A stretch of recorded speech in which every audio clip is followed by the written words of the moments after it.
غادي ندويو علاش الدوله المغربيه نقصت الساعه، بحيث الناس كاملين نهار الحد فاقوا ناعسين مرتاحين مفاجئين، بحيث اكثر عدد ديال الناس ما فراسهمش بان الدوله المغربيه نقصت الساعه. فشنو الاضرار والفوائد ديال هذه الساعه اللي ناقصه، وشنو الحوايج اللي غادي تفيدنا فيهم في شهر رمضان ان شاء الله اللي ما بقى ليه والو يدخل. هادشي كامل غادي نعرفوه في هذا الفيديو، ولكن نبحروا الانترو قصير ونتلاقاو باذن الله.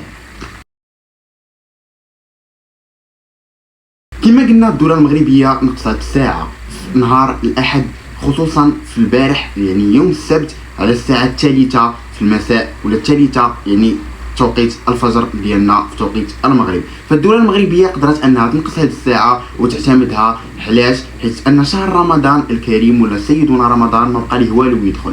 فهاد الساعه كل عام كتنقصها الدوله المغربيه باش انها تعاون الناس على انهم يدوزوا الشهر ديال رمضان بواحد الحيويه تكون كبيره وبواحد النشاط اللي يكون كبير، وما يكونش يدوز عليهم نهار طويل ويكونوا فيه واحد الحوايج اللي شاقه، بحيث كنعرفوا ان شهر رمضان كيكون واحد الشهر ديال الغفران والعبادات. فالانسان خصو يكون مرتاح اخلاقيا دينيا نفسيا وصحيا باش انه يكون واجد لهذا الشهر. فالدوله المغربيه قدرت انها تنقص هذه الساعه يوم الاحد، بدينا كنعتمدوها من البارح يوم الاحد، واليوم يوم الاثنين كذلك بدينا كنعتمدوها. فبزاف ديال الناس قالوا ان هذه الساعه فاتنا في بزاف ديال الحوايج، اللي منهم انهم بداو كيصبحوا ناعسين مرتاحين، بحيث ان الساعه القديمه كان الساعه 7 و8 حتى 9 تقريبا عاد كتشرق الشمس التوقيت ديال المغرب، فكتبقى تشرق الشمس. وبزاف ديال الناس كيعانيو، خصوصا اللي كيسكنوا بعاد على المدارس ولا بعاد على الخدمات ديالهم ولا بعاد على الحوايج اللي كينوضوا باش انهم يديروها في الصباح، فكيخرجوا في الظلام وكيعانيو بزاف، خصوصا الاطفال والناس اللي باقيين صغار، يعني الدراري اللي باقيين صغار. فداك الوقيته كتكون خطر عليهم، بحيث انهم يقدروا يتعرضوا لبزاف ديال المخاطر، منها السرقه ومنها التحرش وبزاف ديال الحوايج.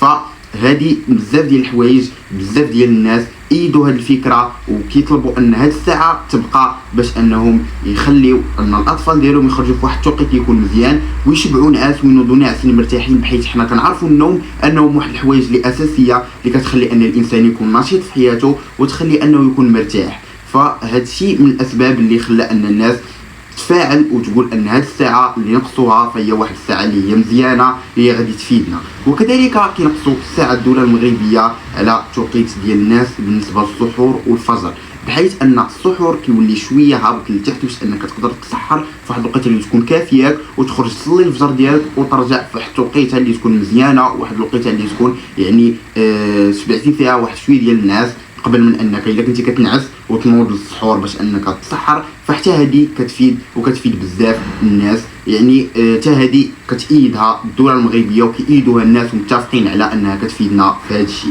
ندوزو دابا نشوفوا الاضرار، ولا ما نقولوش الاضرار ولا نقولوا الانعكاسات اللي كتجينا مور هذا النقصان ديال الساعه. الانعكاسات اللي كتجينا مور هذا النقصان ديال الساعه هي ان خاصنا واحد المده باش اننا نتادبطاو معاها، من سيمانه ل 15 يوم، ممكن اللي كيتادبطا حتى في شهر عاد كيتادبطا على هذه الساعه، بحيث الناس اللي كسائقون الاجره ولا سائقون لي بيس كيعانيو باش انهم عاوتاني يتادبطاو مع ديك الساعه ويشوفوا واحد الوقيته اللي عاوتاني يوليو يهزوا فيها الناس ولا يقيلوا فيها الناس، فكتكون لهم واحد المشكله. وكذلك الناس اللي كيمارسوا المهن ديالهم خاصه الموظفين كتكون عندهم في شكل انهم عاوتاني يتادبطاو مع واحد الجو، واحد الوقيته انهم يخرجوا فيها ويمشيو يمارسوا العمل ديالهم، فكتكون عندهم واحد القضيه اللي في شكل، وخصوصا الا كانوا كيخرجوا في الليل، بحيث ان دابا الصباح ولا كيجي في الضوء ولكن في المغرب ولا كيجي بكري. يعني الناس اللي كيخرجوا اللي كيبقاو في الاعمال ديالهم حتى الاوقات متاخره حتى توقيت المغرب ولا العشاء، فراه غادي يشدهم الليل دغيا، يقدر يكون خطر عليهم، يقدر يكون اننا حلينا المشكله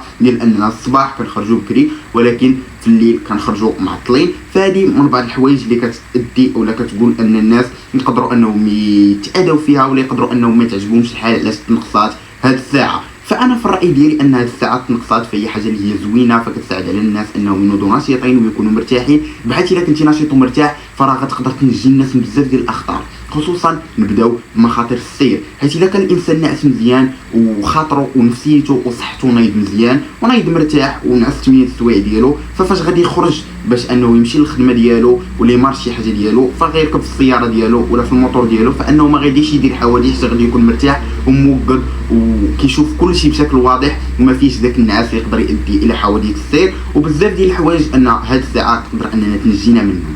فهذه الساعه فيها فوائد كما فيها بعض الاضرار، ولكن كنلاحظوا ان الاضرار اللي فيها ناقصه على الفوائد، وكنظنوا كنتمناو ان هذه الساعه يعني تبقى ناقصه حتى مور شهر رمضان كذلك، وهذا الشيء كنتمناو لحنا على المغاربه كاملين. كان هذا هو الفيديو ديالنا، فيديو خفيف ظريف دوينا فيه على الساعه اللي تنقصات، ونتلاقاو في فيديو جاي ان شاء الله.